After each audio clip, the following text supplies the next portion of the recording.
हाय नमस्कार good morning सगळ्यांना. कसे आहेत सगळेजण? बरे आहेत का? बघ माझं तोंड किती सुजल्यावाने दिसतंय का? सुजल्यावाने सलाईनच्या पाण्यानं तोंड सुजलंय. रात्री उशिरा सलाईन लावलं.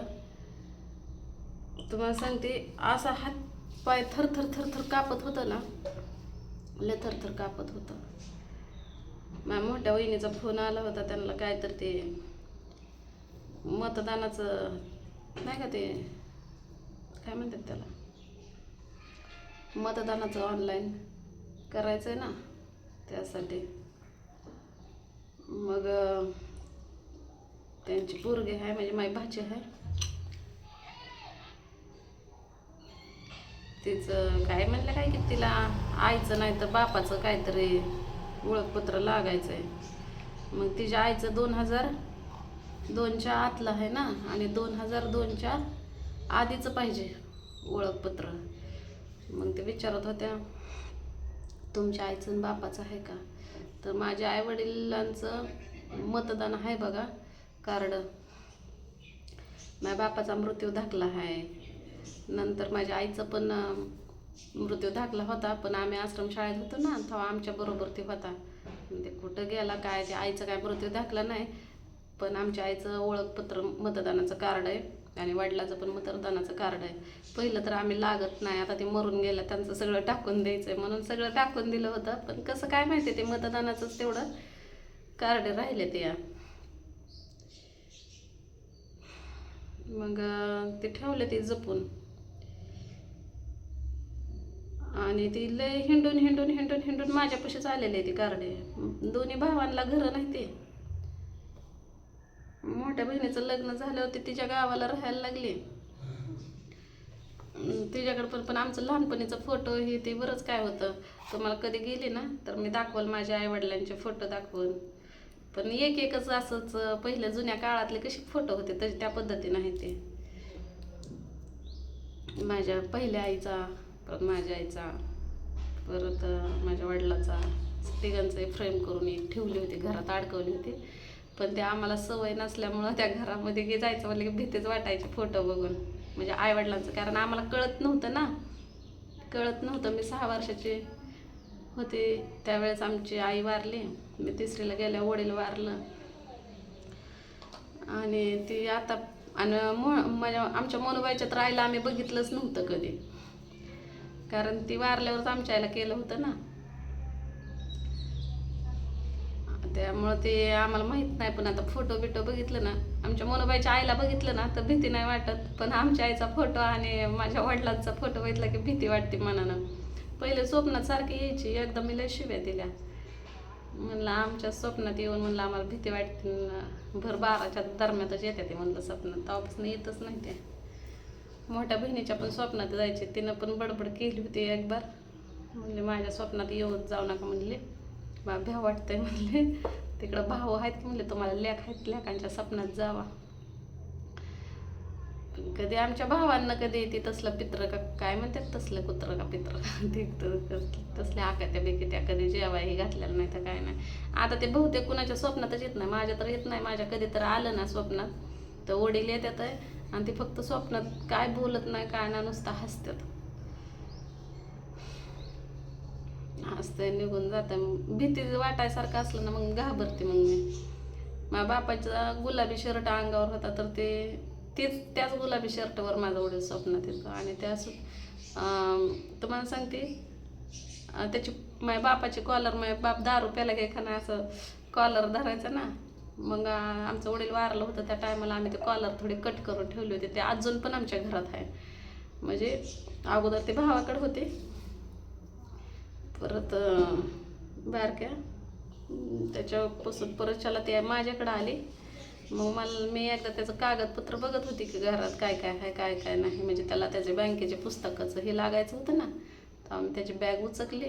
मग त्याच्यामध्ये मला बापाचा मृत्यू दाखला दिसला, आईवडिलांचे ओळखपत्र दिसले मतदानाचे, आणि त्याचे बरंच काय महत्त्वाचे कागदपत्र हे ते बँकेचं म्हणा, बरंच काय कागदपत्र आहे ते त्याच्यात, मला काय सांगता येणार नाही पण भरपूर येते. मग त्याच्यातच आम्ही टेलकोत कामाला जायचो ना, माझे वडील हे ते जायचं.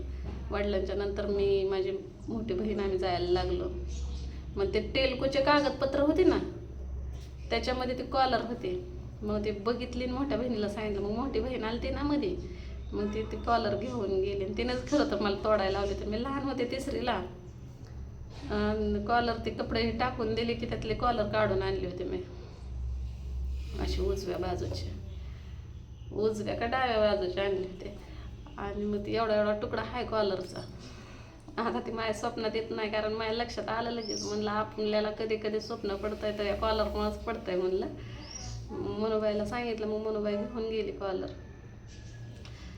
वहिनीचा फोन आल्यावर वहिनी मला म्हणली, ताई असं असं दीदीला लागायचं म्हणले, तुमच्या आईचं नाही तर बापाचं ओळखपत्र. मी म्हणलं का हो? म्हणलं तिला हे, कारण ते मतदानवाल्यांना सांगितलं आईवडिलांचं नसेल तरी आजी आजोबाचं चालेल, पण त्यांना मतदान केलेलं आहे का कधी? मी म्हणलं केलेलं आहे म्हणलं मतदान, देईल म्हणलं तुम्हाला. मला म्हणल्या कधी देता? मी म्हणलं अहो मी बारामतीला आहे म्हणलं, कागदपत्र भाळून येतच आहे तर.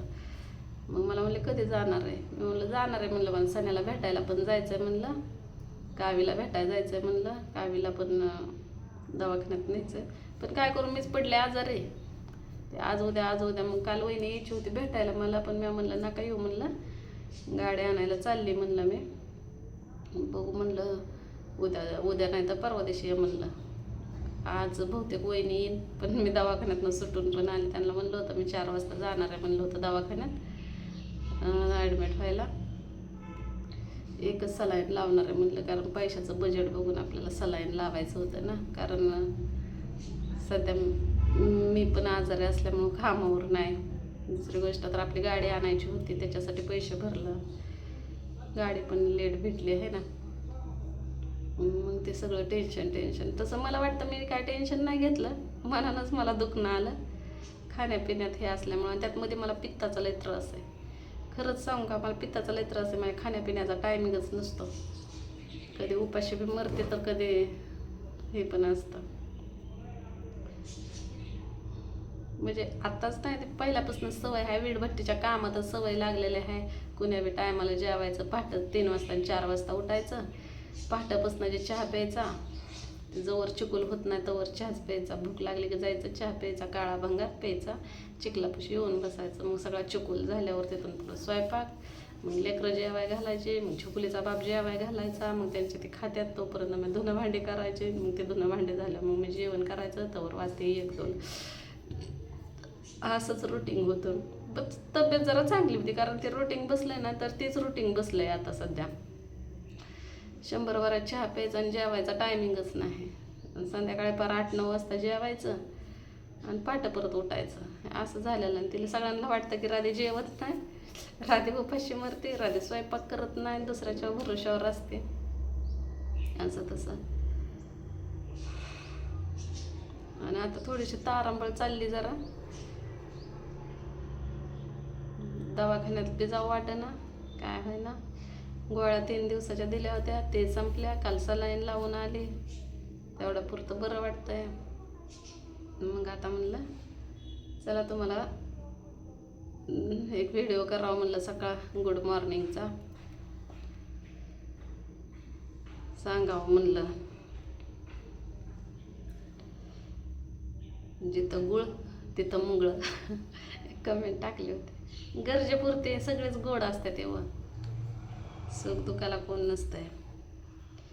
आता आमच्या वहिनीनं किती दिवसानंतर फोन केला, ते पण तिच्या पोरीसाठी, म्हणजे आमच्या भाचीसाठी लागत. पण कागदपत्राविषयी मी नाही कुणाला अडवत कधीच, कुणाला. मला लय जणांना अडवलं, बापाच्या इकडं तर कधी लागलंच नाहीत कागदपत्र सोडा, पण इकडलीच कागदपत्र पोरांची काढायच्या टायमाला लय गरज लागत होती, तर स्वतः कागदपत्र केले. पण आता एखादा माणूस जिवंतच नाही म्हणलं, त्याचे लागायचे असल्यावर, तरी पण मी आपल्या सगळं कोणी कसं पण वागू द्या, आपण सगळ्यांसंग चांगलं वागायचं आहे का नाही. काल कमेंट्स पण आलती मला की राधा तू एकटीच पडले, स्वातीला सगळेजण आहे, ते असू द्या, चांगली गोष्ट आहे. उलट माणसात असावं मला वाटतं. मला पण प्रेम असावं माणसांचं सगळ्यांचं. मी सगळ्यांसाठी आता केलं म्हणलं तरी पंचायत आहे, नाही केलं म्हणलं तरी पंचायत आहे. त्यामुळे आपल्याला त्या गोष्टी काय सांगायचं नाही, त्या बोलायचं नाही. कसं आहे, मला नाही त्याचा अर्थ असा नाही का की तिला पण नसावं, तिला पण असावे. ते ज्याची त्याची मर्जी, कुणी कुठं जाव नाही जाव, कुठं राहावं उभी, आपल्याला त्याच्याशी काय घेणं देणं नाही. आपल्याला तर गोड बोलते ना, बस ह्याच्यातच समाधान. मला काय पाहिजे, मला कुणाची पळीभर आमटीसुद्धा नाही पाहिजे, पण मला फक्त वाटतं तोंडानं गोड बोलावं. मला किती वर्ष मला कोणीच बोलत नव्हतं. मग मी यूट्यूबवर झाले, यूट्यूबला आले, व्हिडिओ बनवायला लागले, माझं चांगलं झालं. मग मी म्हणलं बघा, मला कोणाचं काही नव्हतं अगोदर, माझ्या जवळ काय नव्हतं तेव्हा मला कोणी बोलत नव्हतं. आता माझ्यापाशी सगळं आहे. आता तरी मला माणसात घ्या म्हणलं, तेव्हा मला कुठंच बोलायला हळूहळू चांगले झाले. तर बरेच जण म्हणते ते की तो व्हिडिओ करताना नाकाला भोटका लावते. काय करावं, मला सवयच लागली. नेमकं व्हिडिओ करतानाच नाकाला माझ्या हात जातं, गुदगुदच करतं नाकात. काल पण माझं दिवसभर डोकं दुखत होतं म्हणून मी दवाखान्यात गेलते, पण व्हिडिओ काय केला नाही. गोळ्या संपल्यात, जाऊन आणावं म्हणते. तर चला भेटू पुढल्या व्हिडिओमध्ये. आता धुते कपडे बिपडे, हे का नाही आवरते.